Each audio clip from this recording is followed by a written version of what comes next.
Pour avoir une très bonne glaire cervicale, évitez le miel. J'espère que vous connaissez le miel. Évitez le vinaigre.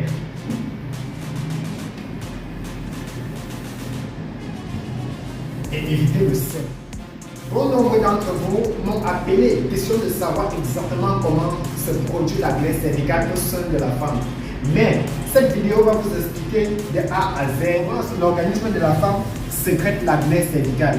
Et quels sont les facteurs qui influencent la sécrétion de la glaire cervicale. C'est un liquide qui se sécrète au niveau du col de l'utérus de la femme. Voici ce que c'est que le col, au niveau du col de l'utérus de la femme. Eh bien, c'est ici que se sécrète la glaire cervicale. Alors, le mycoplasme vit au niveau des tissus.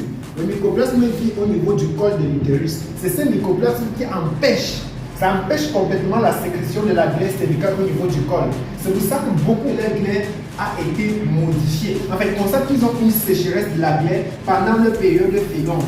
Et elles ne parviennent pas à comprendre. Quand elles partent à l'hôpital, leur première intention, c'est de faire un PCV. Le PCV, laissez-moi vous dire, les infections sexuellement, les infections qui sont au niveau de la sécrétion vaginale. Parce que c'est là que nous faisons ce qu'on appelle le PCV. Le PCV, c'est le prélèvement cervico-vaginal. Ça, c'est le vagin. Toute la paroi que vous voyez là, c'est ça qu'on appelle le vagin. La paroi vaginale. C'est ça qu'on appelle les sécrétions vaginales. Alors, beaucoup viennent se concentrer, beaucoup viennent se concentrer au niveau du PCV. Quand c'est à tort, le PCV ne peut en aucun cas dépister le problème du col de l'utérus, parce que c'est le col de l'utérus qui vous sécrète la glaire cervicale. Je ne sais pas si vous comprenez ce que je dis.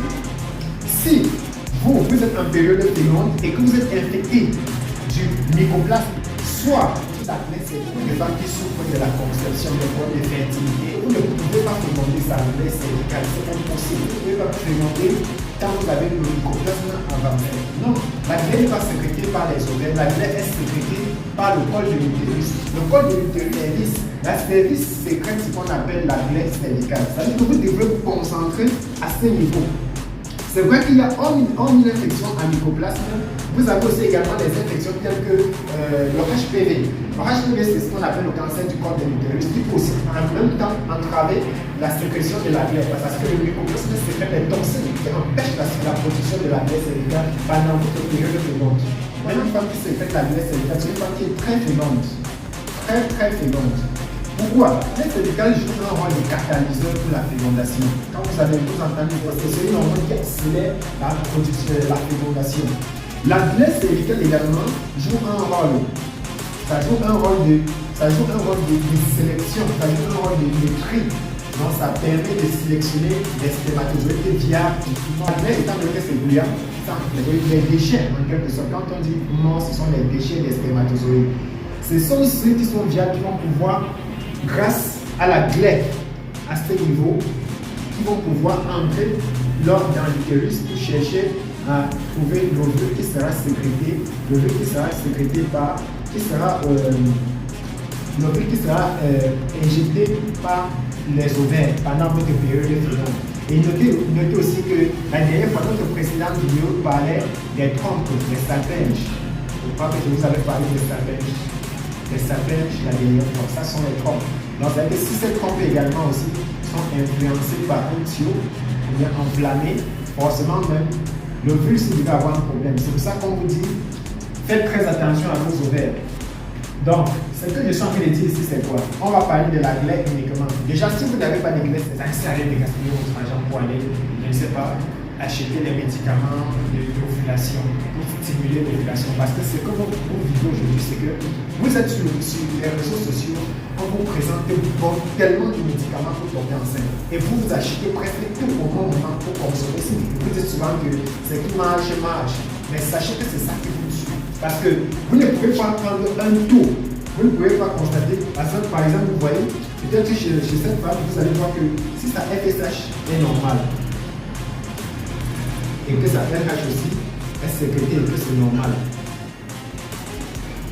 Supposons un instant, elle ne voit pas sa glaire. La FSH est normale, la RH est normale, ça veut dire qu'elle sait normalement, elle connaît Elle connaît exactement sa période de violence, mais elle n'a pas fait les rapports et constate qu'elle est pensée. Quel est le problème? Ah, il y a tout le problème, c'est quoi? C'est à partir d'ici. Elle, si elle parvient à sécréter la bonne glaire cervicale, étant donné que la LH est normale et que la FSH est normale, aussi que si le spermatozoïde est normal, le problème est normal, ça peut être une bonne ce que vous avez. Parce que je vois beaucoup de femmes qui viennent se consulter, mais quand vous voyez au fond, vous constatez que ce mari souffre d'un problème de fertilité. Le mari souffre d'un problème d'examen d'estérement, on constate que le mari souffre de ce qu'on appelle asténospermie sévère. Quand vous voyez au niveau asténospermie sévère, son sperme est lent complètement. Donc son sperme ne parvient pas à migrer dans la glaire cervicale. Parce que la glaire aussi, pour pénétrer la glaire cervicale, il y a une vitesse que le spermatozoïde utilise pour travailler. Et si le sperme de votre partenaire est lent, est fatigué, il va rejeter votre spermatozoïde croyant que c'est un déchet, croyant que c'est un spermatozoïde anormal. Or, le partenaire souffre d'un problème d'asténospermie sévère qui peut être réglé. Parce que si vous avez la glaire et qu'on peut résoudre ce problème, soignez-en seul pour avoir une bonne glaire cervicale. Pour avoir une très bonne glaire cervicale, mesdames, ça compte beaucoup. Évitez d'avoir les 3 aliments que je vais vous lister là. Moi, il est d'abord salé, le poulet est salé, et je ne sais pas, les trucs sont salés, et se font comme ça. Évitez ces 3 produits parce que ça empêche beaucoup votre fertilité. Je n'avais pas fait allusion ici à l'alcool parce que beaucoup vont se dire que c'est l'alcool. Non, l'alcool n'influence pas en réalité pour la production de la graisse cervicale. Mais l'alcool peut influencer sur le traitement de votre maladie d'infection, notamment l'alcool lors de votre prise de médicaments. Mais l'alcool n'empêche pas la production de la graisse cervicale. Donc, voilà les ingrédients qu'il faut absolument éviter. Et c'est ce que souvent nous mangeons. Les fruits riches en calcium, les consommer, c'est les fruits riches en magnésium, les consommer beaucoup de fer. Donc, même pas besoin du fer pour pouvoir travailler.